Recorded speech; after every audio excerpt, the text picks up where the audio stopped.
আসসালামু আলাইকুম ওয়া রাহমাতুল্লাহি ওয়া বারাকাতুহু। আমাদের ধারাবাহিক বিষয়ভিত্তিক আলোচনা এই দিনে হয়ে থাকে। আজকের বিষয় একটি গুরুত্বপূর্ণ বিষয়, আর কোরআন সুন্নাহর কথা সবগুলি গুরুত্বপূর্ণ। আল্লাহ রাব্বুল আলামিন যেন আমাদেরকে সেই অনুযায়ী যথাযথ আমলের তৌফিক দান করেন এবং সহি শুদ্ধ জ্ঞান অর্জনের তৌফিক দান করেন। বিষয়বস্তু হচ্ছে বড়দের অধিকার বা হক সম্পর্কে। বড়দের বলতে বিশেষভাবে যারা প্রবীণদের, যারা বয়স্ক মানুষ, বার্ধক্যে পৌঁছে গেছে, তাদের অধিকার সম্পর্কে বিশেষভাবে আজকে আলোচনা করব। তাদের হক রয়েছে সমাজের বা পরিবারের। যেসব বয়োজ্যেষ্ঠ মানুষরা রয়েছেন, প্রবীণ মানুষরা রয়েছেন, তাদের বিশেষ কিছু হক অধিকার আমাদের উপর রয়েছে। সেগুলি তাদের ন্যায্য প্রাপ্য। যদি আদায় করি আমরা ফরজ ওয়াজিব আদায় করব, আর যদি আদায় না করি, গাফিলতি করি, তাহলে ফরজ ওয়াজিব আমরা গাফিলতি করব, গুনাহগার হব। জি, আর যেমন গাফিলতির ধরন হবে তেমন গুনহারও ধরন হবে। যদি গাফিলতি বেশি হয় তাহলে বড় ধরনের গুনাহ হবে। সুতরাং আমাদেরকে এই সম্পর্কেও জেনে রাখতে হবে, কারণ প্রত্যেকের পরিবারে হয় বয়োজ্যেষ্ঠ লোকরা রয়েছেন, বড়রা রয়েছেন, আর বিশেষভাবে বৃদ্ধরা। আর বিশেষভাবে বৃদ্ধদের মধ্যে, প্রবীণদের মধ্যে মা বাবা, তাদের সাথে কারো তুলনা চলে না। যাদের হক আল্লাহ রাব্বুল আলামিন এবং তার রাসূল সাল্লাল্লাহু আলাইহি সাল্লামের পরে আল্লাহ রাব্বুল আলামিন দিয়েছেন, ওয়াবুদুল্লাহ ওয়া লা তুশরিকু বিহি শাইআন ওয়া বিল ওয়ালিদাইনি ইহসানা ওয়া কাযা রাব্বুকা আল্লা তা'বুদু ইল্লা ইয়্যাহু ওয়া বিল ওয়ালিদাইনি ইহসানা। আল্লাহর হক হচ্ছে তার ইবাদত বন্দী করা, আর ইবাদত বন্দী করলে রাসূলুল্লাহ সাল্লাল্লাহু আলাইহি সাল্লামের আনুগত্য এবং অনুসরণের হক ছাড়া সম্ভব নয়। সেজন্য আল্লাহর সাথে, আল্লাহর হকের সাথে অতপ্রতভাবে রাসূলুল্লাহ সাল্লাল্লাহু আলাইহি হক জড়িত। আর তারপরে তখন প্রথম হক অধিকার আসবে পিতা এবং মাতার। আর আমাদের ঘরে আমরা যদি দেখি, যাদের পিতা মাতা দুনিয়া থেকে চলে গেছেন, আল্লাহ যেন রহম করেন, রাহিমাহুমুল্লাহ জামিয়ান,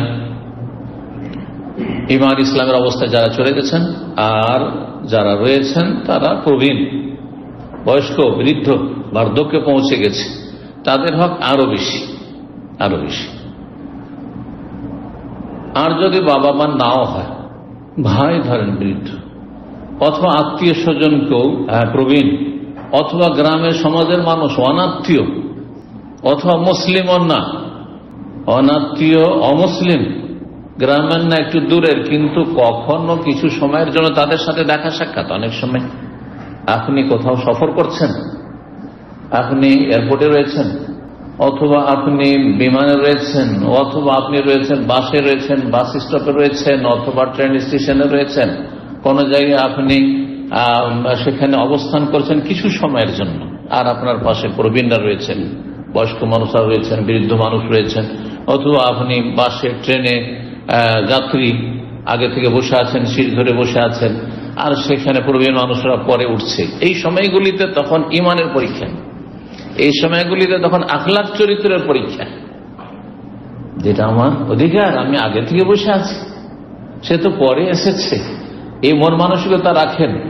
নাকি আপনি প্রবীণদের শ্রদ্ধা সম্মানে, আপনার পরিচিত হোক আর না হোক, আপনার আত্মীয় হোক আর না হোক, হ্যাঁ, আপনার সমাজের হোক আর না হোক, আপনার জাতির হোক আর না হোক, তাদের কতটা হকের অধিকার রাখেন বা হক আদায় করছেন, বা তাদের অধিকার কতটা আপনি আদায় করছেন, দেখার বিষয় রয়েছে।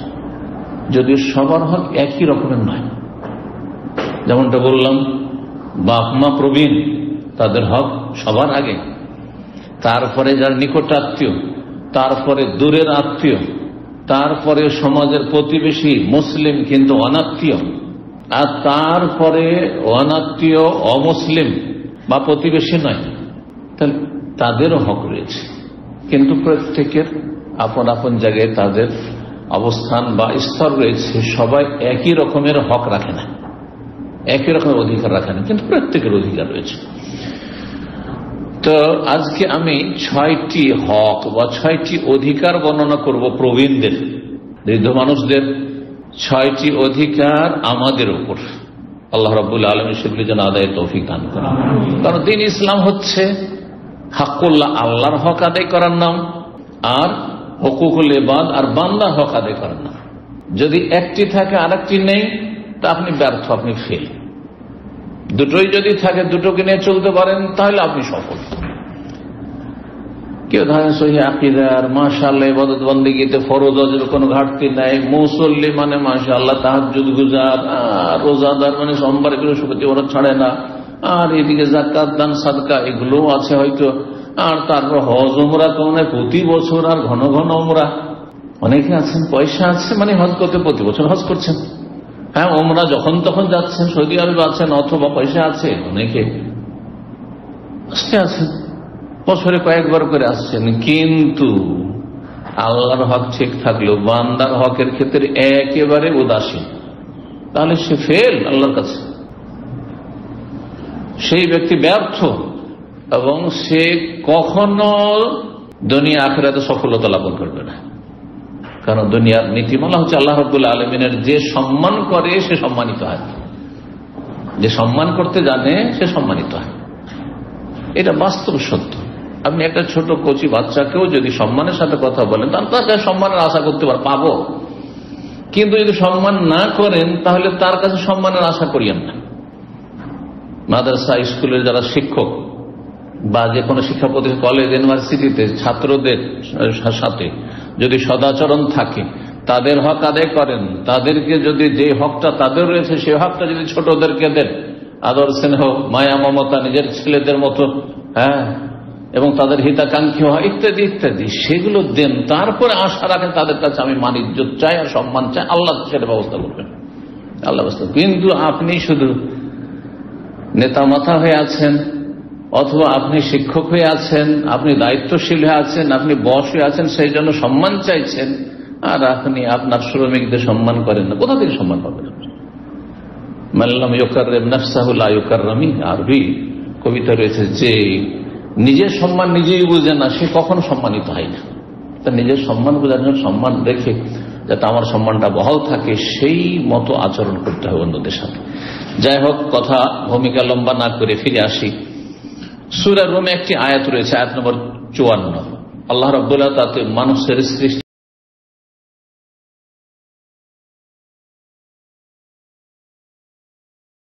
স্তরগুলি বর্ণনা করেছেন। মহান আল্লাহ ইরশাদ করেছেন, আল্লাহুল্লাযী খালাকাকুম মিন দাফিন, আল্লাহ সেই সত্তা, আল্লাহ তো তিনি যিনি হে মানব জাতি তোমাদেরকে সৃষ্টি করেছেন মিন দাফিন, দুর্বল করে, দুর্বল ক্ষীণ করে। ইঙ্গিত করেছেন আল্লাহ রাব্বুল আলামিন এই কথার দ্বারা শুক্রবিন্দুর দিকে। মানুষের প্রথম স্তর হচ্ছে 40 দিন মাতৃগর্ভে শুক্রবিন্দু, শুক্রবিন্দু নতফা, আর তারপরে দ্বিতীয় 40 কত দুর্বল, কত ক্ষীণ, কত অস্তিত্বহীন। তারপরে দ্বিতীয় 40 আলাকা, জমাট বাঁধা রক্ত, তখন রক্তপিণ্ড। আর তারপরে তৃতীয় 40 120 যখন হচ্ছে, 81 থেকে 120, তখন কি মুদগা মানে গোশতপিণ্ড, গোশতপিণ্ড। আর তারপরে রূহ সঞ্চার করা হলো, যেমন নবী সাল্লাল্লাহু আলাইহি ওয়াসাল্লাম সহিহ বুখারী হাদিস। তারপরে কত অসহায়, কত দুর্বল, ধীরে ধীরে ধীরে ধীরে ধীরে গ্রোথ হচ্ছে, তারপরে মাতৃগর্ভ থেকে ভূমিষ্ঠ হচ্ছে। নিজের কোনো ক্ষমতা নেই যে নিজে আমি কোনো কিছু করতে পারবো, চাইতে পারবো, আমার ক্ষুধার কথা বলতে পারবো, আমার ব্যাধির কথা বলতে পারবো, আমার অশান্তির কষ্টের কথা বলতে পারবো, এই ক্ষমতা নেই, প্রকাশ করার কোনো ক্ষমতা নেই। সবকিছু অনুধাবন করতে হচ্ছে মা বাবাকে। সুবহানাল্লাহ। খালাকাকুম মিন দাফিন, দুর্বল করে প্রথম সৃষ্টির সূচনা করে আল্লাহর মানব জাতি। সুম্মা জাআলা মিন বা'দি দাফিন কুওয়া, তারপরে দুর্বলতার পরে আল্লাহ রাব্বুল আলামিন শক্তিশালী করেছেন। ধীরে ধীরে শরীরে শক্তি আসতে শুরু হলো, আর তারপরে যখন যৌবন আসলো, আর রক্ত ধীরে ধীরে ধীরে গরম হতে যাচ্ছে, আর তারপরে যখন সাবালক, তখন এমন গরম যে বাপ মায়ের চাইতে রক্ত গরম, আর শরীরে জোর বেশি। ইমবাদে দাফেন কৌয়া, শক্তিশালী। এই শক্তি থাকলো 40, অনেকের হয়তো 40 থেকে 50, সেই শক্তিটাকে ধরে রাখতে পারলাম। আজকাল অধিকাংশ মানুষ পারেন 30-40 থেকে ডাউন হওয়া শুরু হয়ে যাচ্ছে। যদি আসল হচ্ছে স্বাভাবিক অবস্থা যে 40 থেকে 50, আপনার যেটা পূর্ণ শক্তি, সেটা মানসিক শক্তি হোক, আর বিবেক বুদ্ধির শক্তি হোক, আর শারীরিক শক্তি হোক, সেটা আপনি ধরে রাখবেন বা আপনার থাকবে, বহাল থাকবে, যদি পারিপার্শ্বিক অবস্থা খারাপ না হয়, অর্থাৎ শরীরে কোন রকমের ব্যাধি, মানসিক বা শারীরিক কোনো ব্যাধি, অশান্তি না থাকে। তারপরে যতই শক্তিশালী হন না কেন, 50-এর পরে এখন বা 40-এর পরে ধীরে ধীরে ধীরে এখন মাইনাস হতে লেগেছে। যেন আমরা ছোটকাল থেকে জানতাম যে এই চশমার যখন প্রয়োজন হয়ে যায়, এটাকে আঞ্চলিক ভাষায় এই চোখ এখন চশমা চাইছে, না হলে পড়া যাচ্ছে না, যেন আমাদের অবস্থা হয়েছে। এখন অধিকাংশ মানুষের অবস্থা এরকম। এর নামই হচ্ছে চাইলসা। কোথেকে চাইলসা শব্দটি? এই 40 থেকে। 40 বছর হইলে এখন চশমার প্রয়োজন, তার মানে দৃষ্টিশক্তি দুর্বল হতে লেগেছে। জি, কারো হয়তো 40-এ লাগে না, কিন্তু 50-এ লাগছে। ব্যতিক্রম 1000 একজন লাগছে না, সেটা তো আর গণ্য করা যায় না। তো এইভাবে প্রতিটি অঙ্গ প্রত্যঙ্গ দুর্বল হতে লাগছে। অতঃপর শক্তিশালী করার পরে আল্লাহ রাব্বুল আলামিন কি করেছেন? আবার দুর্বলতায় উপনীত করেছেন, দুর্বলতায় ফিরিয়ে দিয়েছেন। এবং শাইবা, এখানে আরেকটি কথা বাড়িয়েছেন। যখন মাতৃগর্ভে ছিল বা শিশু অবস্থায় ছিল, তখন শুধু দুর্বলই ছিল, কিন্তু এইখানে দুর্বলতার দিকে ফিরে এসে তার সাথে শাইবা, বার্ধক্যে উপনীত হয়েছে, বড় হয়ে গেছে। এখন ব্রেন ওইভাবে কাজ করছে না, শরীর ওইভাবে কাজ করছে না, অঙ্গ প্রত্যঙ্গ কাজ করছে না, শরীর অচল হয়ে যাচ্ছে, একটুতেই কষ্ট হচ্ছে, ইত্যাদি ইত্যাদি। এখন পয়সা হয়েছে, কিন্তু পেট হজম করতে পারছে না, শরীরে গ্রহণ করতে পারছে না। সুবহানাল্লাহ, অধিকাংশ লোকে ভুক্তভোগ। ইয়াখলুকু মা ইয়াশা, আল্লাহ যা চান তাই সৃষ্টি করেন। আল্লাহর সৃষ্টিতে কেউ হস্তক্ষেপ করতে পারে না। ওয়াহুয়াল আলিমুল কাদির, তিনি সর্বজ্ঞ, সবকিছু জানেন, এবং তিনি মহাশক্তিধর আল্লাহ রাব্বুল আলামিন। তো প্রথম হক, 6টি হক আজকে বর্ণনা করব প্রবীণদের। প্রথম হক হচ্ছে তাদের সাথে আপনি সদ্ব্যবহার করবেন, সদাচরণ করবেন, ভালো আচরণ করবেন। যেটাকে ভালো আচরণ বলে, আমি সহজ ভাষায় বুঝাই, ভালো আচরণ কোনটা? যেটা আপনি মনে করেন যে আমার সাথে আপনারা যে আচরণটা করলে আমি ভালো মনে করি, খুশি আপনাদের ওপর, ওটাই আপনাদের সাথে আমি করবো। এর চাইতে ভালো সংক্ষেপে আর বোঝানো হবে না। নাহলে একটা একটা ভালো কথার দ্বারা, কাজের দ্বারা, চলাফেরার দ্বারা, ওঠা বসা, রুমে, ঘরে, বাইরে ইত্যাদি সবকিছুতে না, আপনি নিজের জন্য যেটা ভালোবাসেন সেটা আমার জন্য ভালোবাসবেন। নবী সাল্লাল্লাহু আলাইহি ওয়াসাল্লাম এই ফর্মুলা বলে দিয়েছেন, লা ইউমিনু আহাদুকুম হাত্তা ইউহিব্বা লিআখিহি মা ইউহিব্বু লিনাফসিহি। অতক্ষণ পর্যন্ত সত্যিকার অর্থে মুমিন ইমানদার হতে পারবে না যতক্ষণ নিজের জন্য যেটা ভালোবাসে একজন মানুষ, সেটা অন্যের জন্য, অন্য মুসলিম ভাইয়ের জন্য, অন্য মানুষের জন্য ভালোবাসে। কিন্তু মুসলিমের বিষয় নয়, যদি মুসলিমের অধিকার বেশি, কিন্তু মানুষ হিসাবে তার অধিকার রয়েছে, পার্থিব অধিকারগুলি যে রয়েছে, এই ক্ষেত্রে কিন্তু মুসলিম অমুসলিম সমান। আমানতের ক্ষেত্রে, সততার ক্ষেত্রে, আর ওয়াদা পূরণের ক্ষেত্রে ইত্যাদি ইত্যাদি, বিশ্বাসঘাতকতা না করা, ধোঁকাবাজি না করা ইত্যাদি, সবগুলি সব মুসলিম অমুসলিম সমান বিধান ইসলামের। এটি ইসলামের বড় সৌন্দর্য, যেটা আমাদের অমুসলিমদের সামনে উপস্থাপনা করতে হবে, যে আমার প্রতিষ্ঠান একজন মুসলিমের প্রতিষ্ঠান, সেখানে একজন অমুসলিম চাকরি করে আর একজন মুসলিম চাকরি করে, আর একই পেশায় চাকরি করে, সমান অধিকার রাখে, স্যালারি সমান, সুযোগ সুবিধার অধিকার রাখে। ধর্মের ভিত্তিতে স্যালারিতে, সুযোগ সুবিধা, ফ্যাসিলিটি কম বেশি করা যাবে না। আপনি আপনার মুসলিম ভাই হিসাবে আলাদা, তার সাথে সদাচরণ করছে, এটা ভিন্ন বিষয়, কিন্তু আপনার কর্মস্থলের বাইরে শিখতে হবে। তো সদাচরণ করতে হবে প্রবীণদের সাথে, তাদের যে সব অধিকারগুলো হক রয়েছে। এখন ঘরেই বাপ মা বৃদ্ধ, অত বড় ভাই বৃদ্ধ, দাদা দাদি বৃদ্ধা, নানা নানি বৃদ্ধ, তো ঘরেই আপনার পরিবার কাছে, এবং তাদের ক্ষেত্রে যেসব দায়ী দায়িত্বগুলো রয়েছে, কর্তব্য রয়েছে, সেগুলি আঞ্জাম দিতে হবে, সম্পাদন করতে হবে। তাদের যেসব সমস্যাগুলি রয়েছে সেগুলি সমাধান দিতে হবে। বৃদ্ধ মানুষ চিকিৎসা নিয়ে যেতে হবে, বৃদ্ধ মানুষ চলতে পারছেন না, তাকে একটু হাতটা ধরতে হবে, সে কিছু করতে পারছেন না হয়তো, কিন্তু সে মসজিদে যেতে চায়, মসজিদে তাকে সহযোগিতা করে নিয়ে যেতে হবে, মসজিদ থেকে নিয়ে আসতে হবে, ইত্যাদি ইত্যাদি। যে কোনো রকমের শারীরিক অথবা আপনার অন্য যেসব আর্থিক যেসব সমস্যাগুলি হতে পারে, মানুষ যখন বৃদ্ধ হয়ে গেছে তখন কর্মহীন হয়ে গেছে, কাজকামও করতে পারছে না, হয়তো ইনকাম সোর্স নেই, সুতরাং তার এই সমস্যা, আর্থিক সমস্যার সমাধান করতে হবে। এবং তার যদি কোনো দুশ্চিন্তা থাকে, শোক থাকে, মনোকষ্ট থাকে, সেগুলি দূরীকরণের যথাসাধ্য চেষ্টা করতে হবে, সেগুলি দূর করার চেষ্টা করতে হবে, পাশে দাঁড়াইতে হবে, সমবেদনা জ্ঞাপন করতে হবে, উৎসাহিত করতে হবে, আশ্বস্ত করতে হবে।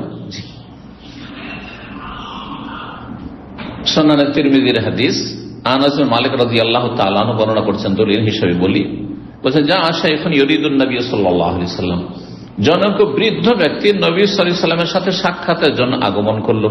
ফাআবতাল কওম আনহু আইয়াসিউ লাহু, লোকটি বৃদ্ধ মানুষ আর লোকেরা মজলিসে বসে আছে, মজলিস ভরপুরে আছে, জায়গার একটু সংকীর্ণতা আছে, অভাব আছে, তো লোকেরা নবী সাল্লাল্লাহু আলাইহি সাল্লামের সাথে সাক্ষাৎ করতে এসছে, তাকে লোকেরা নিজ নিজ জায়গা থেকে একটু সরে গিয়ে বা একটু জায়গা দিবে তাকে, এইরকমটা করতে একটু বিলম্ব করেছে। সাথে সাথে আপনি জায়গার ব্যবস্থা করে দেন। একজন মুরব্বী মানুষ, আপনাদের কথা অনেকে যুবক এখানে আছে, আর আমাদের অনেক সময় এই সিটগুলি ফুল হয়ে গেছে, কোনো সিট নেই, আর আপনি যুবক মানুষ, এই না যে আপনি খুঁজে নেন এখন বৃদ্ধ মানুষ আপনার চাইতে বয়সের বা বিশেষ করে 50, 60, 70 হয়ে গেছে, না, আপনি জায়গা ছেড়ে দেন, তিনি বসে যাবেন, আর আপনি উঠে গিয়ে আপনি বন্দোবস্ত করেন আপনার বসার, আপনি ব্যবস্থা করেন। সাহাবীরা একটু দেরি করেছেন, মজলিসে বসে আছেন, ও আসছে, জায়গা খুঁজে নিবে হয়তো, অথবা যে কোনো কারণে একটু বিলম্ব হয়েছে। ফাকাল নবী সাল্লাল্লাহু আলাইহি ওয়াসাল্লাম বললেন, লাইসা মিন্না মান লাম ইয়ারহাম সাগীরানা ওয়া ইউআক্কির কাবীরানা, আমাদের দলভুক্ত না ওইসব লোকেরা যারা ছোটদের উপর মায়া মমতা করে না, দয়া করে না, এবং বড়দের সম্মান শ্রদ্ধা করে না। আল্লামা আলবানী রাহিমাহুল্লাহ সহিহ বলেছেন, সহিহ। আরেকটি হাদিস রয়েছে আবু দাউদে এবং ইমাম বুখারীর আরেকটি প্রসিদ্ধ কিতাব সহিহ বুখারী আল আদাবুল মুফরাদ, যাতে আখলাক, চরিত্র, এই বিষয়গুলি সম্পর্কে হাদিসগুলি, বিশেষ করে ইবনে আব্দুল্লাহ বিন আমর ইবনে আস রাদিয়াল্লাহু তাআলা আনহু হতে বর্ণিত, বলছেন রাসূলুল্লাহ সাল্লাল্লাহু আলাইহি ওয়াসাল্লাম, মান লাম ইয়ারহাম সাগীরানা ওয়া ইয়ারিফ হাক্কা কাবীরানা, যেই ব্যক্তি ছোটদের উপর দয়া মায়া করেন না, ওয়া ইয়ারিফ হাক্কা কাবীরানা, এবং আমাদের বড়দের, প্রবীণদের হক সম্পর্কে অবগত না বা অবহেলা করে, উদাসীনতা দেখাই, ফালাইসা মিন্না, সে আমাদের দলভুক্ত না, সে দলভুক্ত না। বিধানকে যদি অস্বীকারী একবারে করে তাহলে উম্মতেই না। লাইসা মিন্না বলে বহু হাদিস রয়েছে, তার মানে এনে যে উম্মত থেকে বের করে দিয়েছেন নবী সাল্লাল্লাহু আলাইহি ওয়াসাল্লাম, এটি নয়, কিন্তু এটি আবার খারিজিদের, ওই চরমপন্থীদের ব্যাখ্যা। তার ক্ষেত্র বিশেষে বেরিয়ে যাবে, যদি মনে করে যে না, আমি এই বিধান মানি না, নবী সাল্লাল্লাহু আলাইহি ওয়াসাল্লাম হাদিস মানি না, তাহলে উম্মত থেকে বেরিয়ে যাবে, কারণ সেটা কুফরি হতে পারে, ইসলামের গণ্ডি থেকে, উম্মতের গণ্ডি থেকে বেরিয়ে যাবে। কিন্তু যদি তার গাফিলতি থাকে, সবকিছু মানে কিন্তু আমলে ত্রুটি, তাহলে উম্মতে বের করে দেবেন না, উম্মতে বের হচ্ছে গুনাহগার, মানে আমরা ভালো মানুষদের দলভুক্ত না। খাঁটি যে আমার উম্মত যারা, শুধু নামে উম্মত নাই, কাজে উম্মত, প্রকৃত উম্মত, আকীদা, আমলে, মানহাজে, আদর্শে, আখলাকে, চরিত্রে, তাদের দলভুক্ত না, আমাদের দলভুক্ত না। যেমন 5টা ছেলের মধ্যে 1-2টা খারাপ হইলে অনেক সময় স্ত্রীকে অনেকে বলে, এইটা তোমার, এটা আমার না, তাই না? আর যদি অত্যধিক বেশি খারাপ হয় তো কি বলে, এই আমার ছেলেই নাই, তাই না? আমার সাথে কোনো সম্পর্ক নেই, আমার ছেলেই না। ছেলের নাম না, অবশ্যই আপনার ছেলে, কিন্তু অবাধ্য হওয়ার কারণে বা কষ্ট দেওয়ার কারণে এই ধরনের কথা বেরোতে। জি। 2 নম্বর অধিকার হচ্ছে প্রবীণদের, যে তাদেরকে সম্মান করতে হবে, শ্রদ্ধা করতে হবে, তাদের মর্যাদা ক্ষুণ্ণ করলে হবে না। শ্রদ্ধা সম্মান কিভাবে হয়? প্রথম অন্তরে শ্রদ্ধা সম্মান, কাজে কর্মে সম্মান করার আগে অন্তরে শ্রদ্ধা সম্মান হইতে হবে। অনেকে তুচ্ছ তাচ্ছিল্য করে, একটা বৃদ্ধ মানুষ হয়তো অপরিষ্কার লিবাস পোশাকে চলাফেরা করে, আমাদের মতো আপনাদের মতো তো পারবে না, বা যুবকদের মতো স্মার্ট হইতে তার পারবে না। বয়সের সাথে একটা খানিকটা সম্পর্ক আছে এই বিষয়গুলির।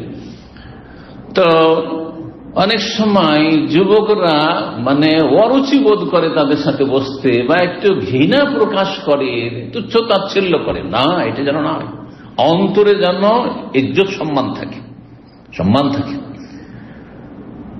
যেমন প্রবীণদের পাশে বসা, বাপ মা অনেকে বড় বড় শিক্ষিত হয়েছে, পয়সা তো যথেষ্ট বাপ মাকে দিচ্ছে, কিন্তু তাদের সাথে বসে যে 10 মিনিট আধা ঘন্টা কথা বলবে, প্রতিদিন সকাল বিকালে একটু দেখা সাক্ষাৎ করবে, তাদের পাশে বসবে, তাদের সমস্যাগুলি বুঝবে, এমনিও বসে একটু গল্প, এতে যে বাপ মা কত শান্তি পায়, বা প্রবীণ দাদা দাদি নানা নানি যদি তার কত যে শান্তি পায়, যে আমার ছেলেটা, আমার মেয়েটা, বা আমার নাতি, আমার নাতিন আমার পাশে বসে প্রতিদিন কথা বলে, আমাকে জিজ্ঞাসা করে সুখ দুঃখের কথা।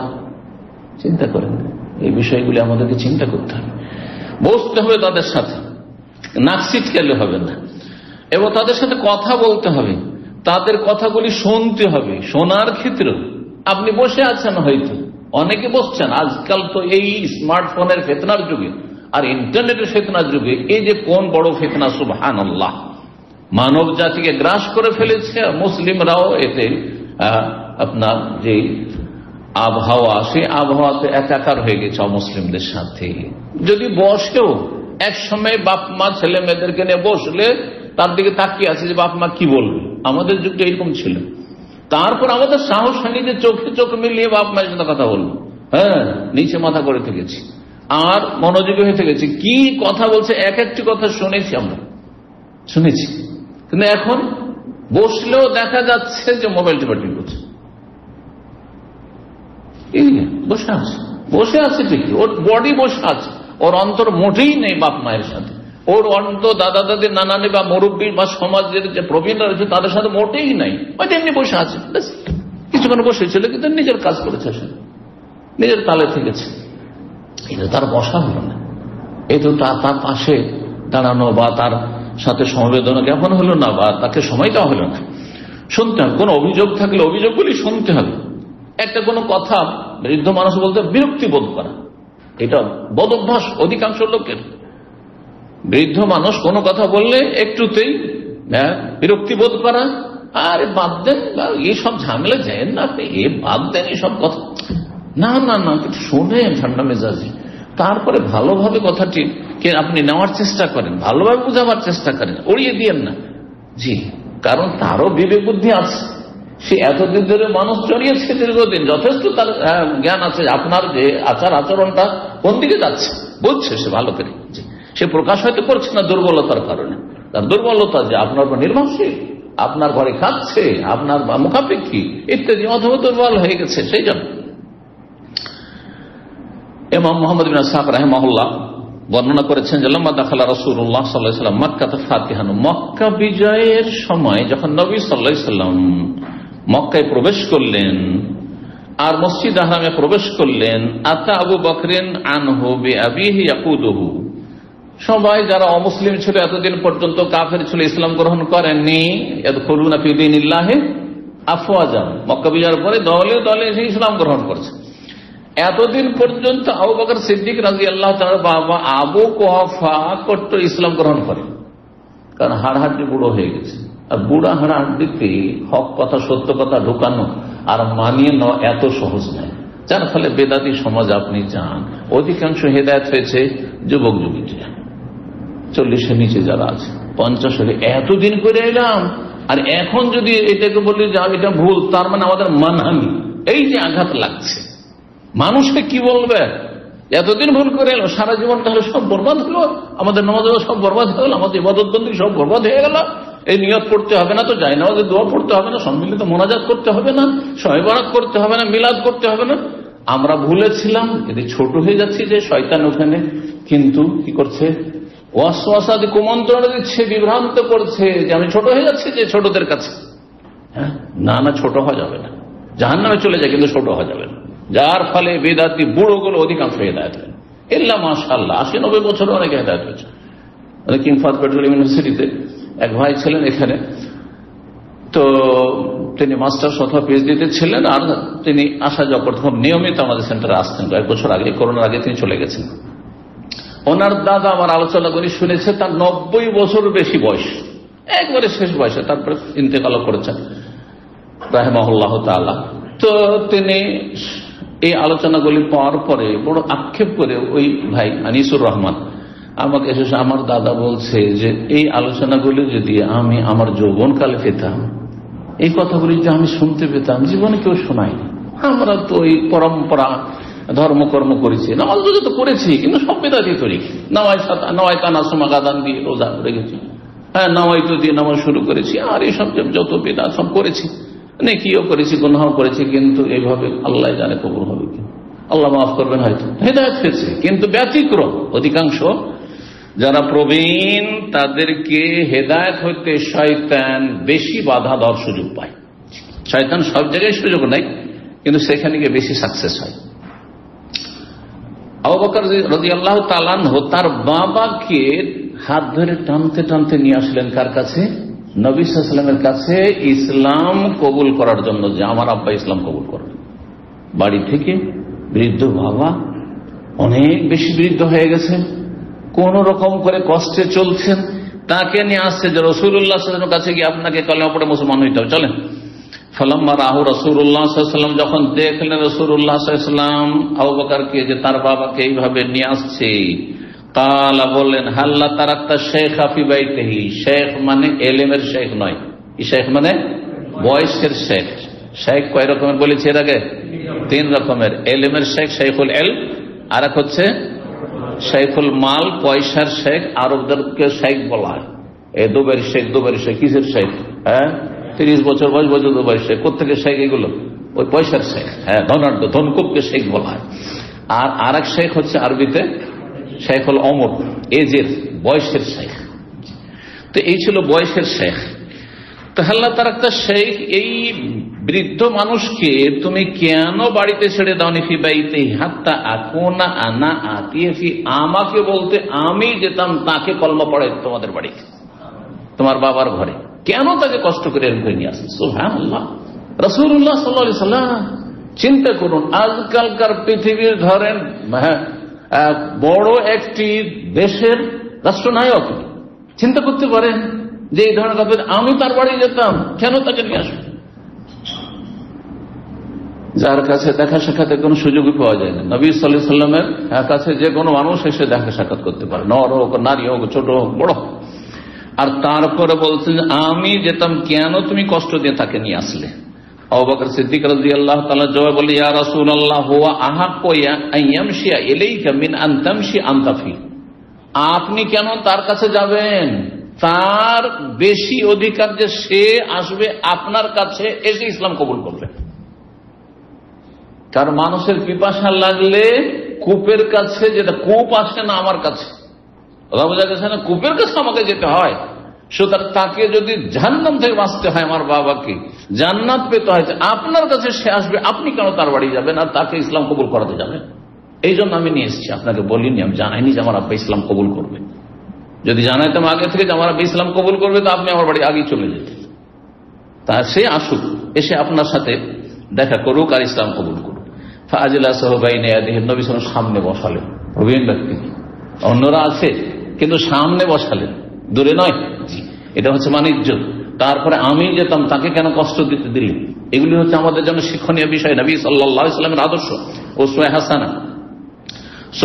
তারপরে রাসূলুল্লাহ সাল্লাল্লাহু আলাইহি ওয়াসাল্লাম তার সিনাই, বুকে হাত বুলালেন, হাত ফিরালেন বরকতের জন্য। নবী সাল্লাল্লাহু আলাইহি ওয়াসাল্লামের হাতে বরকত ছিল, প্রতিটি অঙ্গ প্রত্যঙ্গে বরকত ছিল, তার পোশাকে বরকত ছিল, তার চুলে বরকত ছিল, তার ঘামে বরকত ছিল, তার সবকিছু থুথুতে বরকত ছিল। কিন্তু আমার আপনার ক্ষেত্রে এই তাবারুকের রাখা, বিশ্বাস রাখা, এটা বেদাতি বিশ্বাস, বরং সেটা শিরকে পৌঁছিতে পারে।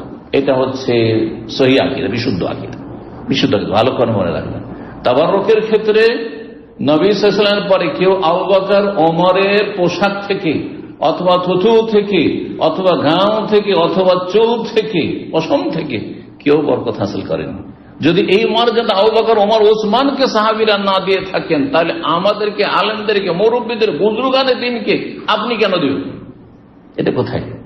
এখানে বেদাতি আর সুন্নাহর অনুসারীর মাঝে স্পষ্ট পার্থক্য আপনি করতে পারবেন। যতগুলি মহল দেখেন ভারত, বাংলাদেশ সংখ্যাগরিষ্ঠ, তাদের কাছে এই তাবারক আছে।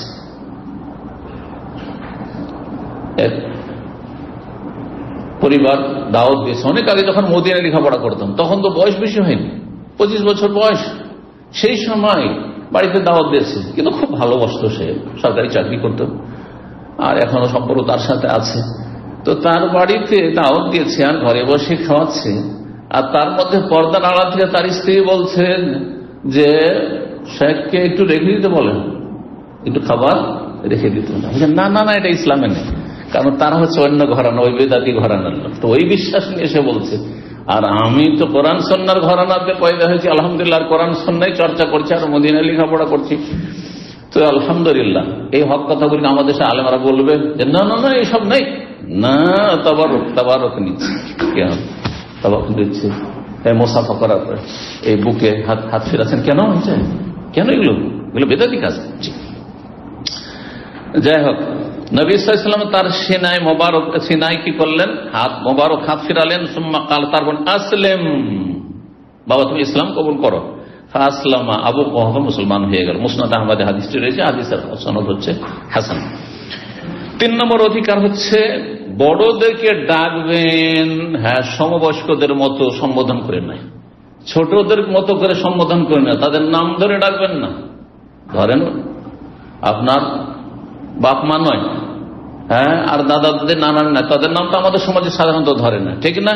কিন্তু গ্রামের ধরেন, কেউ বুড়ো মানুষ, হ্যাঁ, বুড়ি মানুষ, আর নাম ধরে ডাকছেন। আপনার বয়স হচ্ছে 30 আর 40, আর তার বয়স হচ্ছে 80, আর নাম ধরে আপনি ডাকছেন না, এটা বেয়াদবি, এটা তার হকের ক্ষেত্রে আপনার গাফিলতি, উদাসীনতা, অজ্ঞতা। তো বড়দেরকে ডাকবেন এমন নামে বা এমন উপাধিতে যেটা তাদের কাছে পছন্দনীয়, তারা যেটাকে ভালোবাসে। এবং যদি সেখানে প্রচলন থাকে কনিয়াত, উপনাম দিয়ে ডাকা, উপনাম দিয়ে ডাকবেন, হ্যাঁ, তারপরে নরম সম্বোধন করবেন, নম্র সম্বোধন করবেন, আর যেই সম্বোধনটা বেশি মানুষের জন্য আকর্ষণীয় সেইভাবে সম্বোধন করে বলবেন। একজন 70-80 বছরের মানুষ সামনে চলে যাচ্ছে, আর পেছনে শোনেন শোনেন শোনেন শোনেন, হইল না? এদিকে আদব হইল না? এটা আদব হলো না।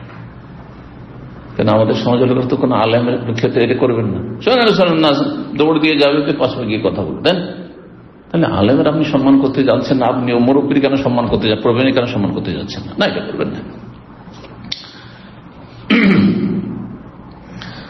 যেমন আরব দেশে কুনিয়াত দিয়ে ডাকা, উপনাম দিয়ে, মানে আবু ফুলান, অমুকের বাবা আবু আব্দুল্লাহ, হ্যাঁ বলছে না, হ্যাঁ, আবু ফাহাদ, আবু ফয়সাল, ডাকছে না? ডাকছে না?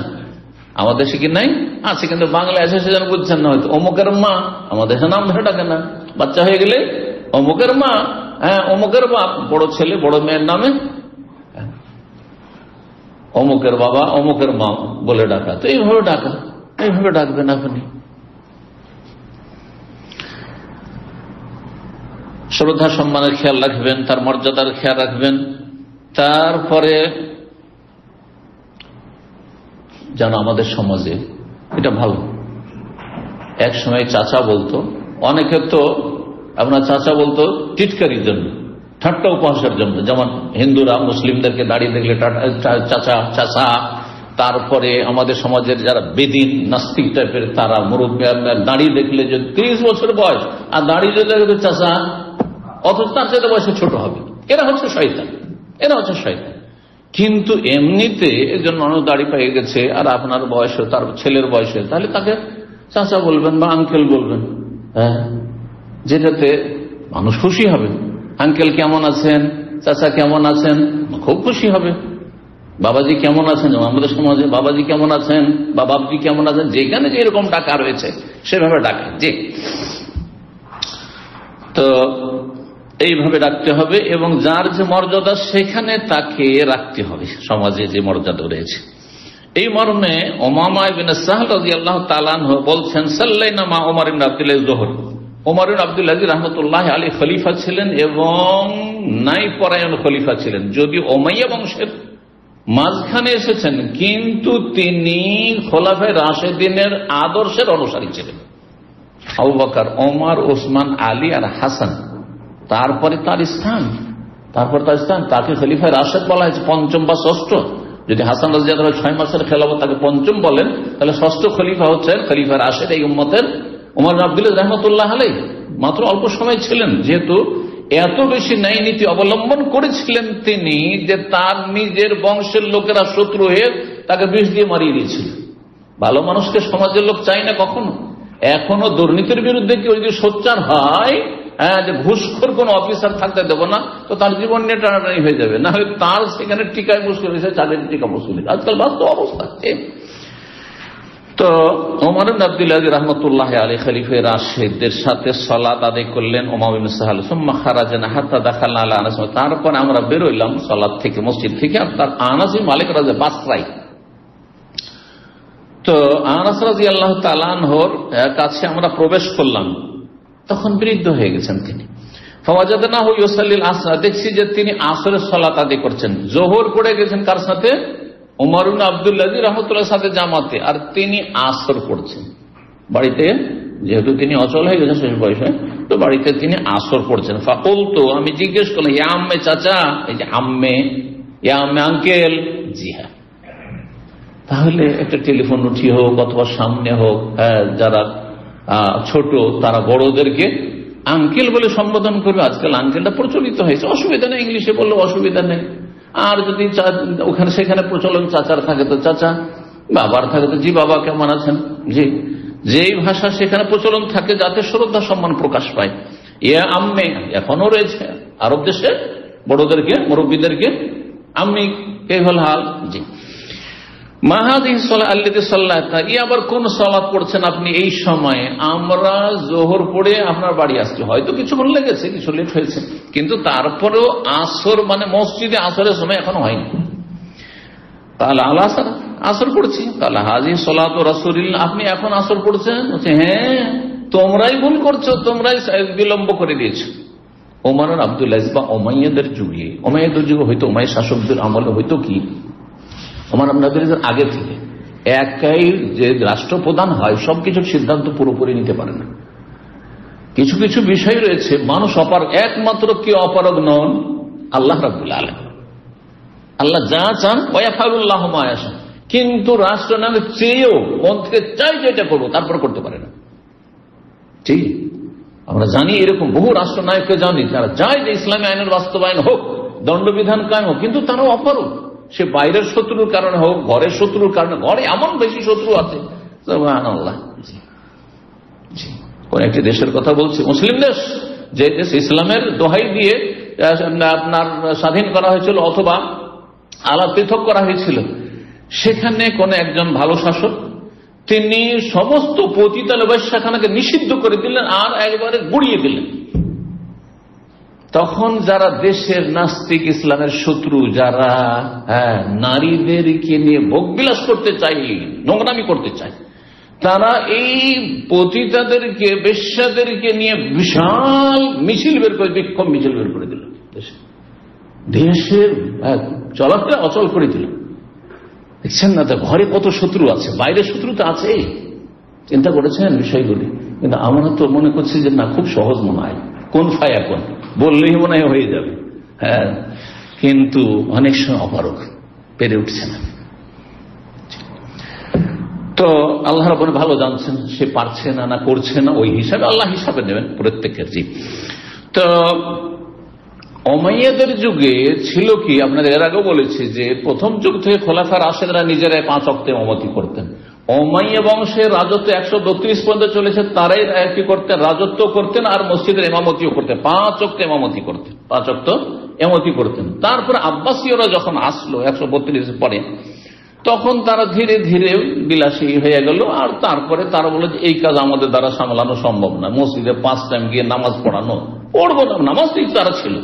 আজকালকার শাসকদের মতো এমন ছিল না, আজকাল অধিকাংশ শাসক তো ইল্লা মান রাহিমাল্লাহ নামাজের কোনো খবরই নেই, দিনের খবর নেই, তাওহীদ সুন্নাহর কোনো খবর নেই, দিনের কোনো জ্ঞান নেই। আল্লাহ রহম করে, আল্লাহ হেদায়েত দান করেন। জি, তো জাতির এই দুরবস্থার কারণই হচ্ছে কি, আসলে আমাদের কাছে আসলে ওই রকমের সৎ নেতৃত্বের বড়ই অভাব রয়েছে। তো যাই হোক, তো কি বলছিলাম, তাদের দিনের উপর আমল ছিল হয়তো, কিন্তু বিলাসিতা ছিল। আর নামাজ পড়াইতে পারবো না, আমরা দেশ শাসন করছি, আর এই আলেম ওলামা ফোকাহা রয়েছেন, তারা তোমরা মসজিদ সামলে না, তোমরা ইমামতি করো, এটা পরে শুরু হলো। যে এইখান থেকে কিন্তু সেকুলারিজম, দিন আলাদা দুনিয়া আলাদা শুরু হলো। কিন্তু উমাইয়া বংশে 132 পর্যন্ত দিন আর দুনিয়া দুটোকে একসাথে নিয়ে চলা হয়েছে। যেমন আলহামদুলিল্লাহ সৌদি আরবে আপনি সরকারি মাদ্রাসা, এখানে মাদ্রাসার স্কুলে কোনো পার্থক্য নেই, কিন্তু আমাদের দেশে মাদ্রাসা আলাদা আর স্কুল আলাদা। স্কুল মানে দুনিয়া শিখেন, দিনের কোনো বালা নেই, দিন শিখবেন না আপনি। আর মাদ্রাসা মানে দিন শিখেন, এখানে আবার দুনিয়া শিখার তেমন সুযোগ নেই। কিন্তু সৌদি আরবে একটা ছেলে ক্লাস 1 থেকে তাওহীদ পড়ছে, ফিকহ পড়ছে, হাদিস পড়ছে, আর তারপর আরবি ভাষাও পড়ছে, আর তার সাথে আপনার তাফসীরও পড়ছে, আর তার সাথে দুনিয়াও পড়ছে, ভূগোল পড়ছে, বিজ্ঞান পড়ছে, আপনার ম্যাথ পড়ছে, সবকিছু পড়ছে, আর একসাথে নিয়ে চলছে। এটা হচ্ছে সঠিক ইসলাম। আল্লাহ জানি সঠিক ইসলামের দিকে প্রতিটি মুসলিমকে এবং মুসলিম জাতিকে ফিরে আসার তৌফিক দান করেন। তো এই উমাইয়া আমল খলিফার রাশিদের যুগ পর্যন্ত আপন ওয়াক্তে, আউয়াল ওয়াক্তে, উত্তম ওয়াক্তে সালাতগুলি আদায় করা হতো। কিন্তু উমাইয়া বংশের শাসকরা ইমামতি করলেও তারা যতক্ষণ না যাচ্ছে মসজিদে, ইমামতি হচ্ছে না, তাদের অপেক্ষা করতে হচ্ছে। আর তারা আরাম বিশ্রাম করছে, কে উঠায়, উঠছে, এই করতে লেট হয়ে যেত, যার ফলে নামাজগুলো বিশেষ করে দুপুরে খেয়ে দিয়ে বিশ্রাম, কাইরুল্লাহ, সুতরাং আসর লেট, আর রাত্রে ঘুমিয়েছে ফজর লেট। এই যে ফজরে বিলম্ব করা আর আসরে বিলম্ব করা হানাফি মাযহাব প্রচলিত না, কমপক্ষে 1 থেকে 1.5 ঘন্টা তো 2 ঘন্টারও পার্থক্য রয়েছে। বিশেষ করে আসরে তো এরকম আছে, আর ফজরে ওই রকমই আধা ঘন্টা 40 মিনিট আগে ফজর, বরং কোন কোন মসজিদে দেখা যায় 15 মিনিট পরে সূর্য উঠে যাচ্ছে, মসজিদ থেকে বেরোচ্ছে সূর্য উঠে গেল। এই হলো তাদের সালাতের দুরবস্থা। নামাজ, তারা নামাজের 12টা বাজিয়ে ফেলেছে নামাজের ওয়াক্তের। তো এইটা শুরু হয়েছে কখন, সূচনা এর এই দুটো সালাতে বিলম্ব করা, এই ভোগবিলাসী এই শাসকদের যুগে, যারা না গেলে জামাত শুরু হচ্ছে না, আর জামাত শুরু করতে জনগণ পারছে না, অপেক্ষা করছে। আনাস রাজি আউয়াল ওয়াক্তে সালাত আদায় করছে, এদিকে জোহর শেষ করে গেছে, কিছুক্ষণ হয়নি, 10 মিনিট হয়তো 15 মিনিট, ওদিকে আসরের সময় হয়ে গেছে, এত বিলম্ব করে। জি, তো বলছেন আনাস রাদিয়াল্লাহু আনহু, হাদিহি সালাতু রাসূলিল্লাহ, এই হচ্ছে রাসূলুল্লাহ সালাতের সময়, আল্লাতী কুননা নুসাল্লি মাহু, নবী সাল্লাল্লাহু আলাইহি ওয়াসাল্লাম এই ওয়াক্তে, এই সময়, যেই সময় আসর পড়ছি, এই সময় পড়তো, আর তোমরা এখন জোহর, তোমরা সুন্নাতের খেলাফ কাজ করছো। যেটা দেখাবার বিষয়, যেখানে তাকে সম্বোধন করেছেন, কি বলে, ইয়া আম্মি, চাচা, জি আঙ্কেল। 4 নম্বর অধিকার হচ্ছে প্রবীণদের, বয়স্ক মানুষদের ইমামতির ক্ষেত্রে কাকে আগে বাড়াবেন। নবী সাল্লাল্লাহু আলাইহি ওয়াসাল্লাম বলেছেন, যদি 2 জনে হাফেজ হয়, 2 জনে আলেম, সমান সমান আলেম, সমান সমান হাফেজ, তাহলে দেখতে হবে যে আলেমের ক্ষেত্রে আবার সুন্নাহ সম্পর্কে জ্ঞানী কতটা। 2 নম্বরে আগে কতটা কার মুখস্থ আছে এবং সালাতের ফিকহ জ্ঞান আছে। শুধু মুখস্থ থাকলে হবে না, হাফেজ কিন্তু সালাতের মাসলা মাসাইল জানা, সওসিদার মাসলা মাসাইল জানা, তার সে অধিকার রাখে না। সিম্পল হাফেজ যথেষ্ট নয়, সালাতের ফিকহ, সালাত সম্পর্কে সে জ্ঞানী আলেম, আর তারপরে গোটা কোরআন হাফেজ, তাহলে 1 নম্বরে। 2 নম্বরে হচ্ছে যদি দুটোতে সমান, এতে সমান হয়ে যায়, তাহলে সুন্নাহ সম্পর্কে, হাদিস সম্পর্কে কার বেশি জ্ঞান রয়েছে। 3 নম্বরে কে আগে হিজরত করেছে বা কে আগে ইসলাম গ্রহণ করেছে, কোন হাদিসে রয়েছে। আর তারপরে 4 নম্বরে সহিহ মুসলিম হাদিস রয়েছে যে আকবারহুম সিন্নান, যার বয়স বেশি। শেষ কেন, সবকিছু সমান সমান, সবকিছুতেই একই সাথে ইসলাম গ্রহণ করেছে, একই রকম, মদিনা থেকে 2 জনই পাস করেছে, 2 জনের ইলম একই রকমের, 2 জনই হাফেজ সমান সমান, তাহলে দেখতে হবে কার বয়স বেশি। জি, তাহলে ইমামতির ক্ষেত্রে। তারপরে কোন মজলিসে কথা বলার ক্ষেত্রে যদি প্রবীণ মানুষ থাকেন আর যোগ্যতা আছে, আর কথা বলার সুযোগ সবার নাই, তাহলে তাদেরকে কথা বলার চান্স দিতে হবে। 2 জন এসেছেন একটা মাসলা নিয়ে, একজন যুবক ধরেন কম বয়সের, আরেকজন বেশি বয়সের, আর যুবকটা বেশি বাকপটু, সে আগেতে মাসলা জিজ্ঞাসা করা শুরু করেছে। না, মাসলা জিজ্ঞাসা করতে প্রবীণকে দেন, মুরব্বীকে দেন, জি তিনি কথা বলবেন। আপনি শোনেন, এইরকমই খাবার দাবার ক্ষেত্রে, খাবার পানীয়ের ক্ষেত্রে বড়কে আগে দেন, হ্যাঁ খাদ্য হোক পানীয় হোক। এইরকমই কোন জায়গায় প্রবেশের ক্ষেত্রে দরজা দিয়ে ঢুকছেন কোন জায়গায়, আগে প্রবীণ ব্যক্তিকে ঢুকতে দেন। দরজা থেকে বেরোচ্ছেন, একজন প্রবীণ মানুষ বেরোচ্ছেন আর আপনি যুবক মানুষ, আগে আপনি তার সামনে দিয়ে আপনি বেরিয়েছেন না, আপনি দরজাটাকে ধরে রাখেন আর তাকে বেরোতে দেন। এইভাবে নবী সাল্লাল্লাহু আলাইহি ওয়াসাল্লাম শিখিয়েছেন। জি, এই মর্মে বেশ কিছু হাদিস সহিহ বুখারীতে 594, এইরকমই কয়েক জায়গায় সহিহ বুখারীতে রয়েছে, 2636, সহিহ মুসলিম 1081। বলছেন মালিক বিন হুয়াইরিস, তারা কয়েকজন যুবক গিয়েছিলেন নবী সাল্লাল্লাহু আলাইহি ওয়াসাল্লামের কাছে, গিয়ে ইসলাম গ্রহণ করলেন আর প্রায় 2 সপ্তাহের মতো থাকলেন আর সমান সমান দিন শিখলেন। দিন শিখার পরে যখন ফিরে আসলেন, বলছেন যে আনা ওয়া সাহিবুন লি, আমার এক সঙ্গী, দুইজনেই যখন ফিরে আসছে বাড়ি, যুবক মানুষ ছিলাম, যা বাড়ি যাও তোমরা, আজকে না তোমরা আজান দেবে। যে কেউ আজানের ক্ষেত্রে বড় হওয়া জরুরি নয় বা ইলম হওয়া জরুরি, কেউ একজন আজান দিলেই চলে। ও আকিমা, একামতের ক্ষেত্রেও সেটা, ওয়ালিয়া উম্মাকুমা আকবারকুমা, যেহেতু তোমাদের এলেম জ্ঞান সমান, ইসলাম সম্পর্কে সবকিছুতে সমান, সুতরাং তোমাদের মধ্যে যে বয়সে বেশি সে ইমামতি করবে। যে হাদিসগুলিতে ইঙ্গিত করলাম। 5 নম্বর অধিকার হচ্ছে প্রবীণদের যে তাদের জন্য দোয়া করবেন। সবার জন্য দোয়া, কিন্তু বিশেষ গুরুত্ব সহকারে তাদের জন্য দোয়া করবেন। দেখা সাক্ষাৎ হলে দোয়া দিবেন তাদেরকে। কি দোয়া দেবেন? আল্লাহ যেন আপনাদেরকে দীর্ঘায়িত করেন নেক আমলের সাথে, নেক জীবনের সাথে। শুধু দীর্ঘায়িত করার দোয়া করা কিন্তু আযাব। যদি কোন আল্লাহ আপনাকে কি করুক, দীর্ঘায়িত করুক, এটি কিন্তু নেক দোয়া নাই, বদ দোয়া। আর এই দোয়া কবুল হইতে 120 বছর বাঁচে। আর যেমনই 80 হলে তেমনই বিছানা ধরে নিল, আর পেশাব পায়খানা বিছানায়, তার জন্য 40 বছরের আযাবেরই দোয়া হইল আপনার, তাই না? না, মোটেই না। আর জালিল ওমর, নিষ্ক্রিয় আয়ু থেকে আশ্রয় কামনা করেছেন। যেই আয়ুতে গিয়ে মানুষ নিষ্ক্রিয় হয়ে যায়, কোনো কাজ করতে পারে, নিজের কাজ নিজে সামলাতে পারে না, নিজের কাপড় পরিবর্তন করতে পারে না, নিজের পেশাব পায়খানা যেতে পারেন না, নিজে খেতে পারেন না, তাকে সবকিছু করিয়ে দিতে হয়। আল্লাহ হেফাজত করুক এরকম বয়স থেকে। আল্লাহুম্মা আউযুবিকা মিন আন উরাদ্দা ইলা আরযালিল উমর, নবী সাল্লাল্লাহু আলাইহি ওয়াসাল্লামের আশ্রয় কামনার দোয়া। আমার আশ্রয় কামনার উপর 3টি সম্ভবত আলোচনা আছে বিস্তারিত, আর তাতে যতগুলি আশ্রয়ের দোয়া, নবী সাল্লাল্লাহু আলাইহি ওয়াসাল্লামের সুন্নতি দোয়া, সবগুলি সেখানে আমি কালেক্ট করে পেশ করার চেষ্টা করেছি। আল্লাহ রাব্বুল আলামিন আমাদেরকে উপকারী জ্ঞান দান করেন। তাদেরকে দোয়া দেবেন, কিন্তু আমাদের দেশে একটি দোয়া আমাকে খুব ভালোই লাগে, আল্লাহ আপনাকে হায়াতুত তাইয়্যিবা দান করেন বা নেক হায়াত দান করেন, দীর্ঘায়িত করেন কিন্তু নেক জীবনের সাথে।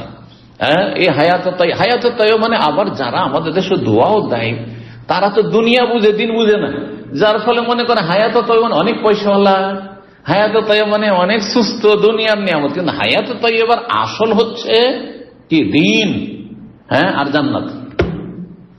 হায়াতুত তাইয়্যিবা হচ্ছে দুনিয়া যতদিন বেঁচে আছেন দিনের, শহীদ দিনের ওপর, আর সহি আকীদা মানহাজের ওপর, আখলা ভালো চরিত্র, ইসলামী চরিত্রের ওপর, আর তারপরে আল্লাহর কাছে গিয়ে যেন জান্নাত নিশ্চিত থাকে। এটা হচ্ছে হায়াতুত তাইয়্যিবা।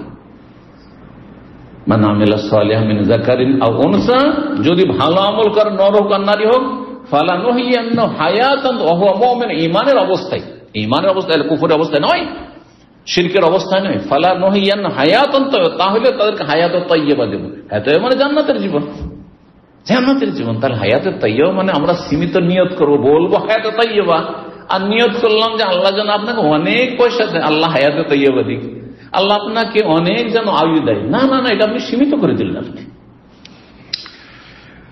তো দোয়া করবেন আল্লাহ যেন তাদেরকে নেক হায়াত দান করেন, সুস্থতার হায়াত দান করেন, নেক আমলে তৌফিক দান করেন, ভালো কাজের তৌফিক দান করেন, এবং আল্লাহ রাব্বুল আলামিন যেন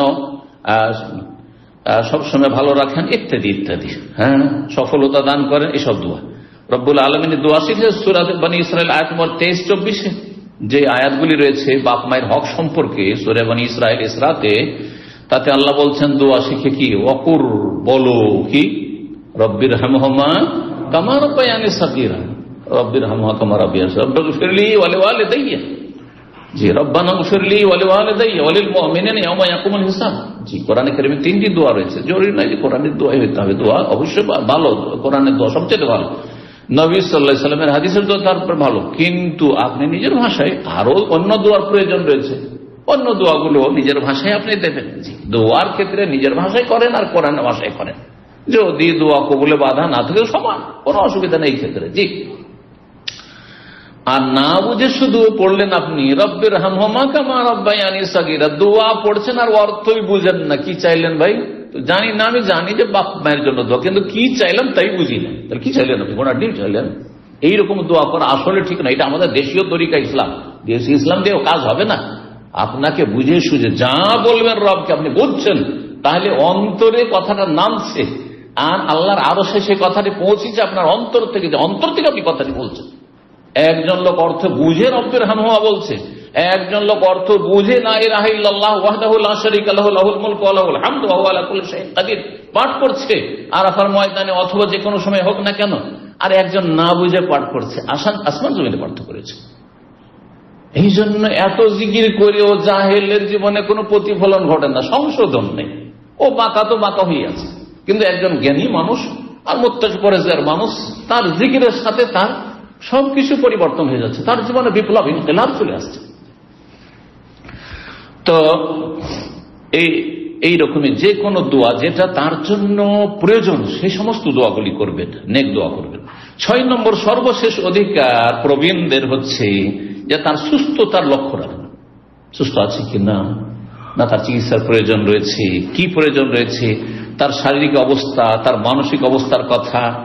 আর বিশেষ করে যত বেশি বৃদ্ধ হয়ে যাবে তত বেশি তার গুরুত্ব বেড়ে যাবে, আর যারা নিকট আত্মীয় তাদের দায়িত্ব আরো বেশি বেড়ে যাবে। স্ত্রী ধরেন সুস্থ, স্বামী অসুস্থ, হ্যাঁ